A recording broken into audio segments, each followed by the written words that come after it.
दोस्त, आज मैं एक ऐसे स्टूडेंट के बारे में बताने जा रहा हूं जिनकी सफलता के पीछे की संघर्ष भरी कहानी को सुनकर आपकी आंखें नम हो जाएगी और आप कहोगे कि जब ये बंदा कर सकता है तो मैं क्यों नहीं। और इस कहानी को सुनकर आप दिन रात मेहनत करने के लिए बेताब हो जाओगे और इस कहानी को सुनने के बाद आप ये भी सीख जाओगे कि कैसे लोगों के ताने को तालियों में बदलना है। तो आइए शुरू करते हैं इनकी संघर्ष भरी कहानी। दोस्त, अभिन नाम का एक लड़का जिनके पिताजी नारियल बेचकर अपने पूरे परिवार का पालन पोषण करते थे। घर के हालात खराब थे और स्थिति बदतर। गांव समाज के लोग इनके बेटे अभिन गोपी को ये कहकर चिढ़ाते थे कि तुम भी अपने पिता की तरह एक दिन बहुत ऊंचाइयों पर पहुंचोगे। लोगों ने मान लिया था कि अभिन का अब कोई भविष्य नहीं है, लेकिन अभिन ने भी यह ठान लिया कि मुझे ऊंचाइयों पर पहुंचना है तो पहुंचना है। लेकिन वो कहते हैं ना कि वक्त जब खराब चलता है तो अच्छे अच्छे को रुला देता है। अभिन केवल 17 साल की उम्र में अपने पिताजी को खो दिया।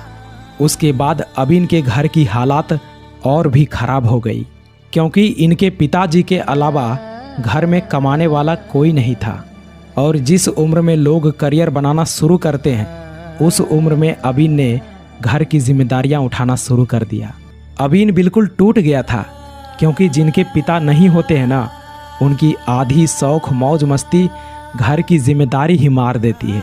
लेकिन अभिन ने भी प्रण कर लिया था कि मैं हारूंगा नहीं, मुझे अपने हालात को बदलना है। अभिन अपने परिवार को चलाने के लिए घर घर जाकर पेंटिंग, रंगाई, पुताई का काम करने लगा। और यहाँ तक उन्होंने होटल में भी काम किया, डिलीवरी बॉय का काम किया। लेकिन इतना सब कुछ होने के बाद भी अपने सपने और अपनी पढ़ाई को जिंदा रखा। लोग मुश्किल हालातों से डरकर अपने सपनों को मार देते हैं, लेकिन अभिन ने ऐसा नहीं किया, क्योंकि इसे अपने घर की हालात को बदलना था। अपनी माँ की खोई हुई खुशियों को वापस लाना था, अपनी माँ के चेहरे पर मुस्कान लाना था। अभिन अपने बुरे वक्त और हालात को बदलने के लिए पूरी जी जान लगा दी। रात में पढ़ाई और दिन में मजदूरी करने लगे। पढ़ाई और घर की जिम्मेदारी को मैनेज करना कितना कठिन होता है, ये अभिन के अलावा और कोई नहीं समझ सकता। और समाज के लोग ताने मार मार कर कहते थे कि अब ये कुछ नहीं कर सकता।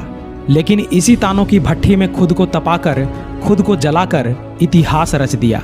इन्होंने अपनी 2 साल की कड़ी मेहनत के दम पर केरल के सिविल सर्विसेज परीक्षा को क्रैक करके डिप्टी कलेक्टर बन गए।